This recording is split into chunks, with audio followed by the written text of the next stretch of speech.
Welcome to Unlocking Harmonic Language Week 4. So last week we did the dominant pull, and in week 2 we worked on the 4 movements. Today we're going to expand upon the 4 movements, and we're going to talk about why we're doing it.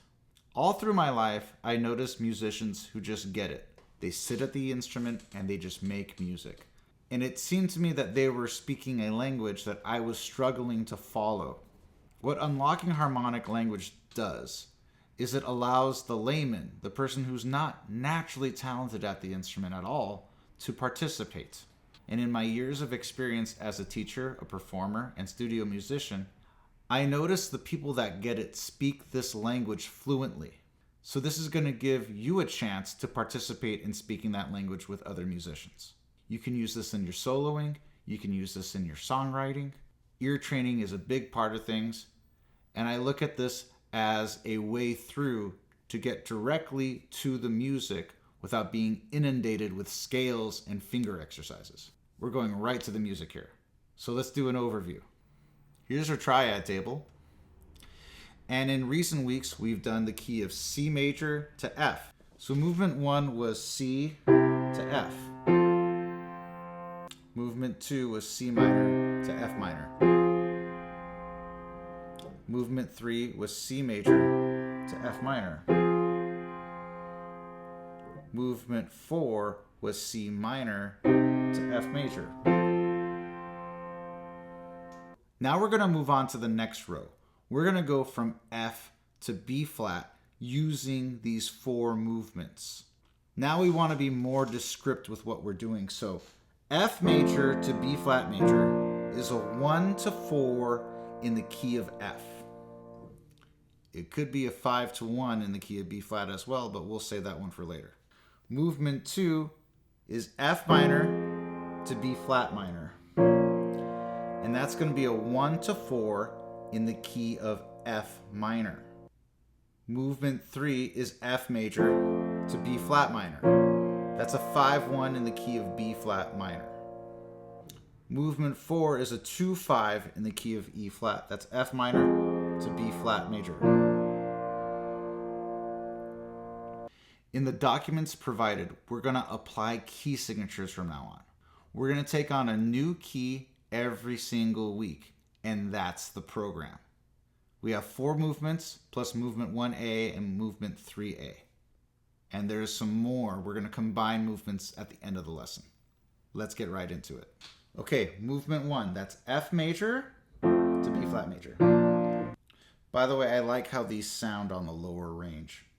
So the key of F major is 1 flat, F in root position, to B flat in second inversion, first inversion F, root position B flat major, second inversion F, first inversion B flat, root position, first inversion. In a row.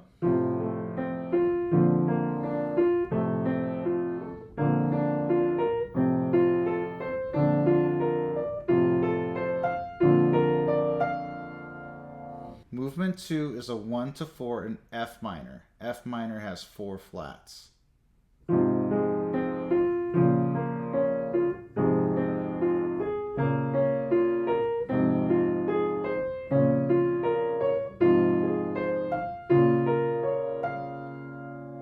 That's lovely. Movement 3 is a 5 to 1 in B flat minor. B flat minor has 5 flats.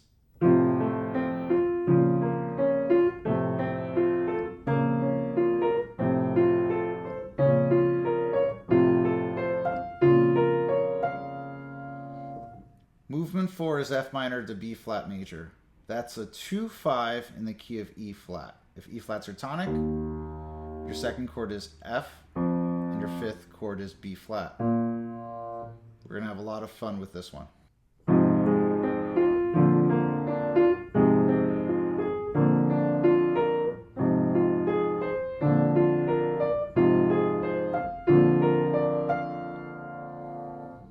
In week 3, we talked about dominant chords, so we're going to make that alteration to movement 1.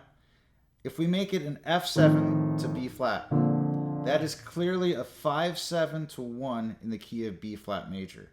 B flat major has 2 flats.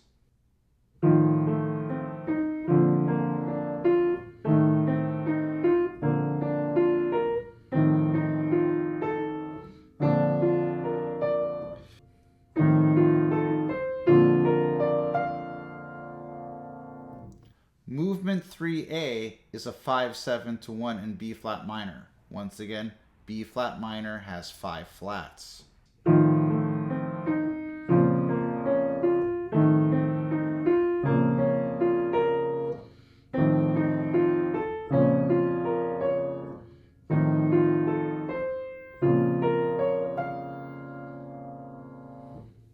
Now that we have C, F, and B flat filled out, we're going to combine movements. We're going to do movement 4, C minor to F major, and combine it with movement 1, F major to B flat major.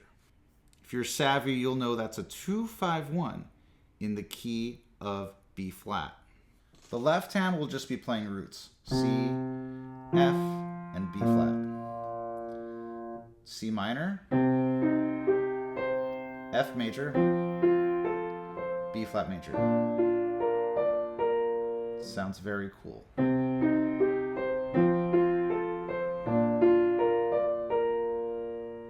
We're going to invert the first chord and make adjustments from there. First inversion C minor, root position F major, second inversion B flat major. Then we go C minor in second inversion, first inversion F, B flat major. I'm going to play all of those.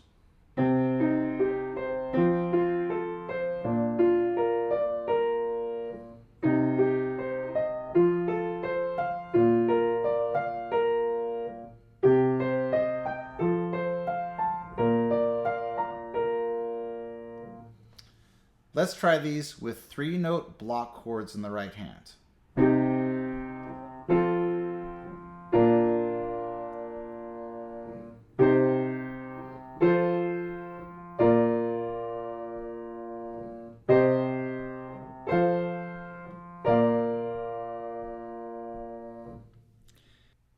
Now here's a pretty cool trick. I created a 2-5-7-1. All we have to do with the C minor chord is move the G up to A. That'll give us C, E flat, and A. I think about an F7 chord. That's the 5th, C, the 7th, and the 3rd. So we go from C minor, move the G up to A. That's the 5-7 chord, especially if we put the bass on F. And then there we go. Easy peasy. So we got our C minor to F7 to B flat major.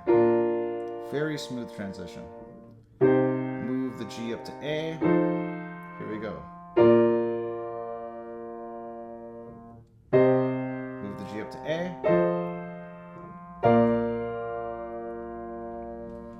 In time.